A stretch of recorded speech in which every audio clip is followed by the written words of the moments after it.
Éviter les guerres sur deux fronts est généralement préférable.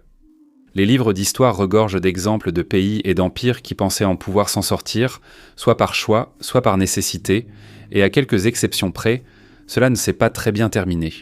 Israël, pour sa part, mène depuis près de 2 ans et demi une guerre plus ou moins intermittente sur environ 7 fronts différents. Même si les forces de défense israéliennes ont des capacités et une portée hors norme pour un pays si petit, des fissures apparaissent. Fait étonnant, les menaces ne viennent pas uniquement de l'autre côté de la frontière. La tension liée à la politique intérieure fracturée d'Israël se fait aussi sentir. Sous tension. Au cours des 2 dernières années et demie, il a été difficile de suivre toutes les différentes opérations dans lesquelles Israël a été impliqué. Les gros titres se sont bien sûr concentrés sur la guerre de grande ampleur à Gaza, où plus de 100 000 soldats ont été déployés à différents moments, et Israël occupe toujours environ la moitié de l'enclave. Au-delà, il y a eu le Liban, la guerre avec l'Iran, des opérations continues en Cisjordanie et des frappes périodiques en Syrie et au Yémen. Et ils se sont également installés en Irak. Tout au long de cela, Israël semble avoir été capable de faire face à ces multiples fronts, parfois les uns après les autres, parfois plusieurs en même temps, sans fléchir. Dernièrement, il semble que ce petit pays atteigne ses limites. Israël ne compte qu'environ 10 millions d'habitants.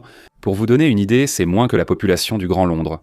Même selon les critères israéliens, ces années ont été sans précédent. Près de 360 000 réservistes ont été mobilisés dans les semaines suivant le 7 octobre, soit la plus grande mobilisation depuis la guerre du Kippour en 1973. Depuis lors, l'armée de réserve n'a jamais vraiment été démobilisée, du moins pas de façon durable. Environ 17 000 des réservistes initialement mobilisés sont restés en service actif depuis, et des dizaines de milliers d'autres ont été renvoyés chez eux pour être rappelés jusqu'à 7 fois. Tsahal, en résumé, n'a pas été conçu pour ce type de combat. Depuis les années 1950, la logique était que le pays, trop petit pour une guerre longue, devait mener des conflits brefs avec une force écrasante, appuyée par une armée de citoyens mobilisés à l'échelle nationale. Jérusalem applique ce modèle à la plupart des conflits depuis, avec succès. Parfois, comme lors de l'occupation du Liban, il y a eu des engagements plus longs, mais même alors, l'invasion massive s'est vite réduite à une occupation avec seulement quelques milliers de soldats. Ce qui est remarquable dans la période actuelle, ce n'est pas seulement que les guerres durent plus longtemps que prévu, c'est aussi que ces guerres prolongées s'ajoutent à une véritable pénurie de main-d'œuvre. Tsahal affirme qu'il lui manque actuellement 12 000 soldats par rapport à ses besoins, dont environ 9 000 à des postes de combat. Et la façon dont l'armée comble ce manque en sollicitant de plus en plus les réservistes devient elle-même un problème. En 2026, la réserve pour un soldat de combat moyen devait durer 55 jours, une exigence déjà lourde pour ceux ayant un emploi et une famille. La guerre contre l'Iran a porté ce chiffre à 80 voire 100 jours pour de nombreuses unités. À ce rythme, Israël demande en réalité à ses soldats citoyens de passer un quart de chaque année en uniforme, sans qu'on en voie la fin. Les Israéliens savent en partie que cela fait partie des possibilités en rejoignant la réserve. Le pays n'est pas vraiment étranger aux attaques, et comme pourra vous le dire un certain président russe, les plans pour porter un coup rapide et décisif à votre ennemi ne se déroulent pas toujours comme prévu. N'est-ce pas ? À la suite de l'attaque du 7 octobre, les réservistes se sont présentés, paraît-il, à 130% de leurs effectifs. Des personnes qui n'avaient même pas été appelées se sont précipitées pour rejoindre les rangs, et certaines unités ont même dû refuser des volontaires parce qu'elles n'avaient pas assez d'armes à distribuer. Il était assez clair dès le début que la bataille à Gaza n'allait pas être rapide. En septembre dernier, la participation au rappel opérationnel est tombée à 60 à 70%, poussant les commandants de réserve à recruter via WhatsApp, les canaux habituels étant insuffisants. La frustration a engendré un nouveau parti politique, les réservistes menés par l'ex-ministre et commandant de réserve Yoaz Endorn, centré sur la réforme de la conscription et le bien-être des réservistes. Les problèmes de main-d'œuvre ne sont qu'une partie du problème, l'aspect matériel étant sans doute plus préoccupant pour Jérusalem. Lors de l'opération Roaring Lion, une campagne israélienne contre l'Iran plus tôt cette année, un groupe de réflexion britannique a estimé qu'Israël risquait d'épuiser tous ses intercepteurs Arrow si Téhéran maintenait son rythme de tir. Des responsables américains ont dit à Sémaphore qu'Israël les avait informés qu'il manquait dangereusement d'intercepteurs de missiles balistiques. Ils ne sont pas seuls dans ce cas. La pénurie d'intercepteurs inquiète le monde entier depuis des mois, et on rapporte aussi que les États-Unis sont en manque critique. Un rapport a estimé que Washington avait utilisé 25% de l'ensemble de son stock de Tchad pour défendre l'espace aérien israélien pendant la guerre de 12 jours en juin 2025, Mais les États-Unis ont une base industrielle bien plus solide pour en produire davantage, à un rythme qu'Israël aurait du mal à suivre. Le matériel peut éventuellement être reconstruit et réapprovisionné, mais le problème de main-d'œuvre, c'est une toute autre histoire. Le chef d'état-major de Tsahal, Eyal Zemir, a récemment averti le cabinet de sécurité que l'armée allait s'effondrer sur elle-même si la pénurie n'était pas résolue. La raison pour laquelle ce problème n'a pas été réglé déchire le gouvernement actuel. Avant d'aborder les divisions internes du corps politique israélien, prenons un instant pour parler de fronts.co.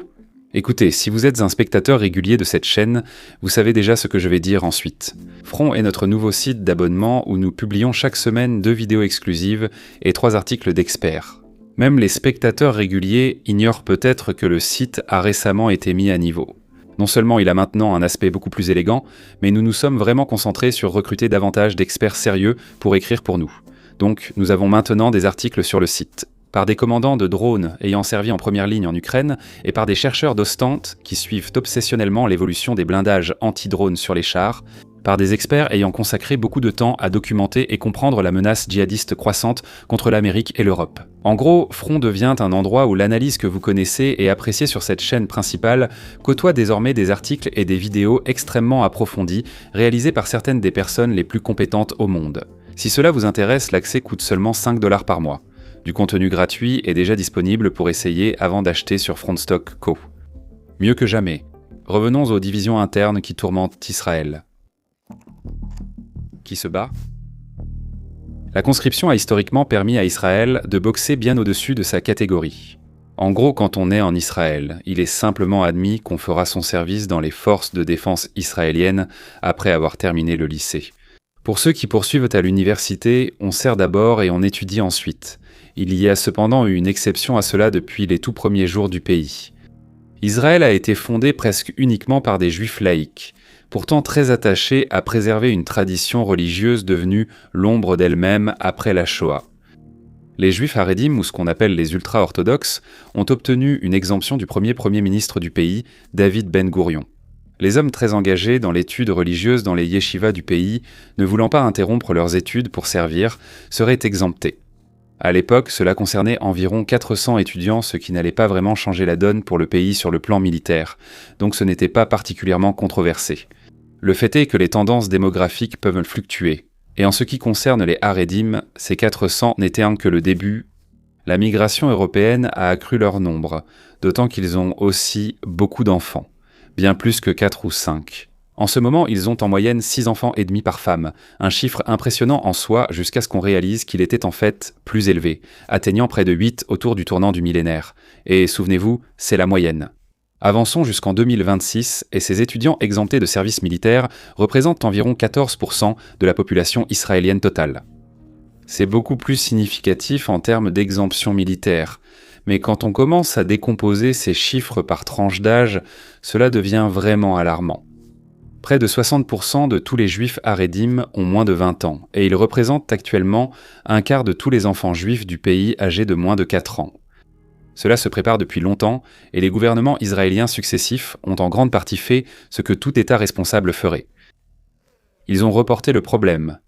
Plusieurs tentatives ont visé à résoudre la situation, principalement en proposant des lois liant une intégration volontaire accrue des haredim dans les FDI à la formalisation des exemptions.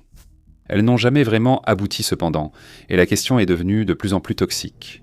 La situation a culminé en 2024, quand la Cour suprême israélienne a unanimement jugé qu'aucune base légale n'existait pour les exemptions accordées aux haredim. Des exemptions a ordonné au ministère de la Défense de commencer la conscription obligatoire et a donné le feu vert pour poursuivre ceux qui ne répondaient pas aux convocations pour insoumission.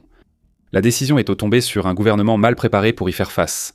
Israël avait traversé une série sans précédent de 5 élections distinctes en 4 ans entre 2019 et 2022 et retourner devant les électeurs pour une 6e était tout simplement hors de question.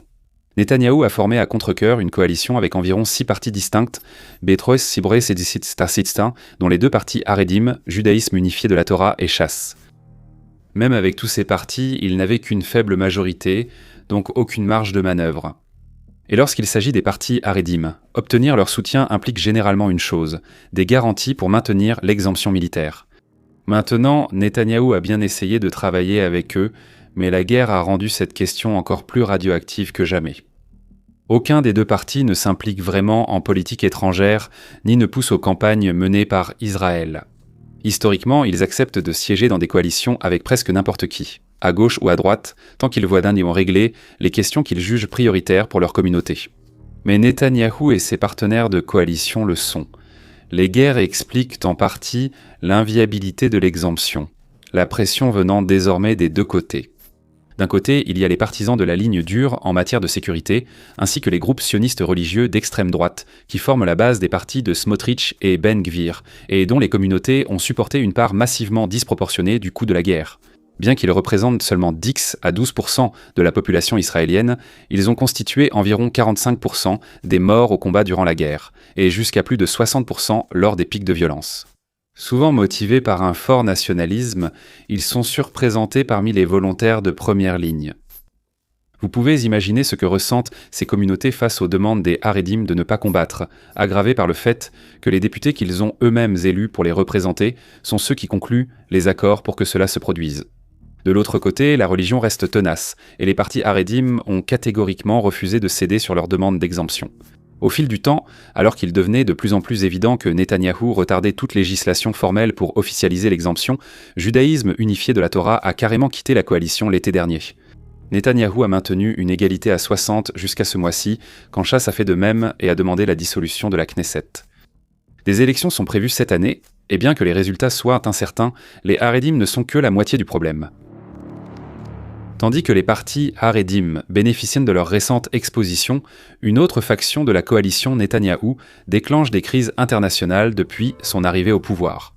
Les deux partis sont le sionisme religieux et Otzma Yehudit, mais ils sont mieux connus grâce à leurs dirigeants respectifs, Betzalel Smotrich et Itamar Ben Gvir.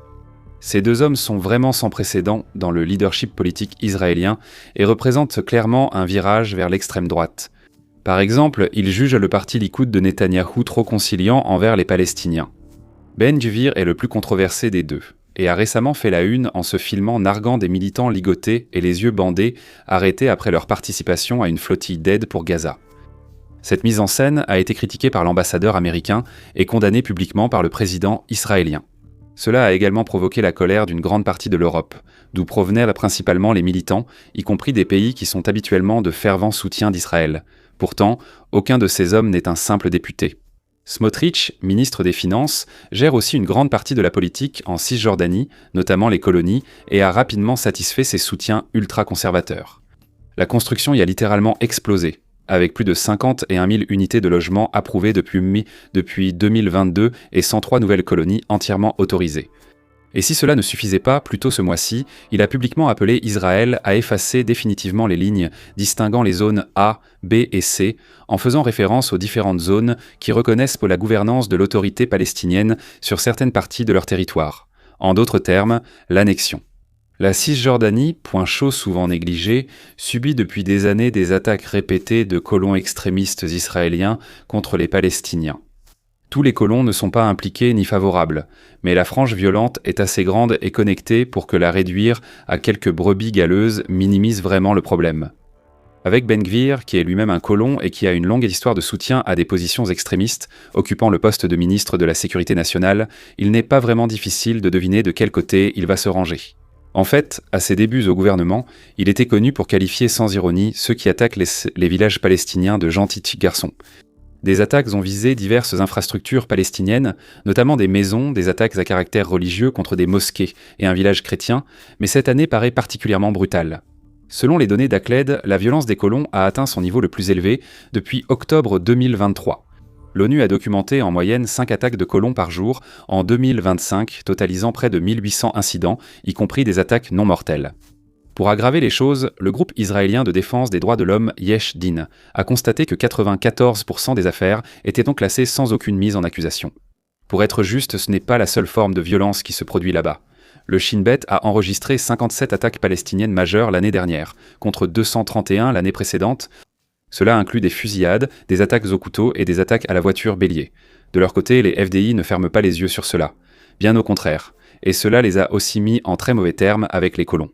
L'été dernier, plusieurs colons ont attaqué des soldats des FDI, parfois avec du gaz poivré. Même Ben Gvir, habituellement défenseur des colons, a qualifié ces actes de ligne rouge. D'autres attaques ont détruit des véhicules militaires, des FDI et du matériel de surveillance utilisés pour la sécurité régionale. Dans un cas après avoir incendié une mosquée à Deir Ister, les assaillants ont laissé un message, non pas écrit en arabe pour les Palestiniens locaux, mais en hébreu à l'intention des FDI lorsqu'ils sont arrivés. Ils disaient, entre autres, que nous n'avons pas peur d'Aviblus, et continuaient à condamner, en faisant référence au chef du commandement central des FDI, le général de division, qui avait récemment dénoncé leur violence. Ils narguèrent les FDI.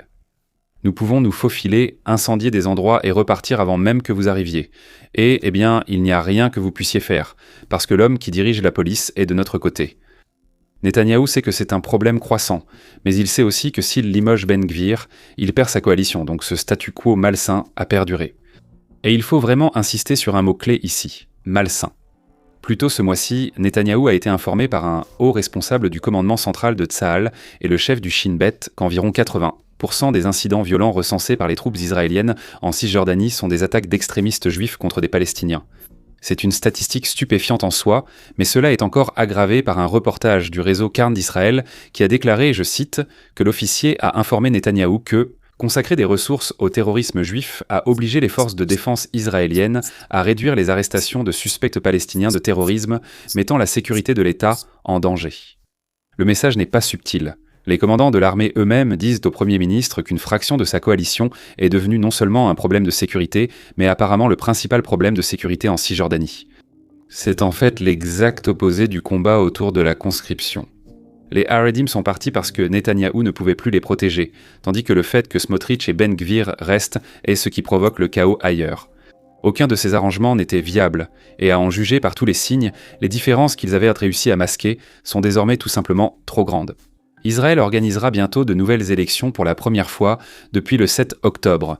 Même s'il est risqué de parier contre la survie politique de Netanyahou, il est clair que le prochain gouvernement israélien sera très différent, quelle que soit sa composition. Ce que cela signifie concrètement pour les habitants d'Israël, de Palestine et de l'ensemble de la région reste très incertaine. Merci d'avoir regardé.